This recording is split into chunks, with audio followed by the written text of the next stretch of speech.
ជាតិយើងថ្ងៃរះកាន់តែធូរឡើងថ្ងៃរះកាន់តែធូរឡើងមកពួកយើងទៅបាញ់កាហ្វេមកពួកយើងទៅបាញ់កាហ្វេឲ្យតន់ដើមខែរដូវរៀងរាំងមេឃស្រឡើងល្អឲ្យតន់ដើមខែរដូវរៀងរាំងមេឃស្រឡើងល្អ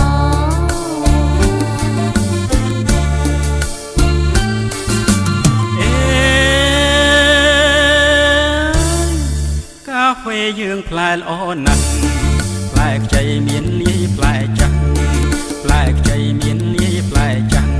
យើងខំបែងដោយចិត្តត្រេកអរយើងខំបែងដោយចិត្តត្រេកអរវាយោផាត់មកធម្មជាតិកំដរឲ្យ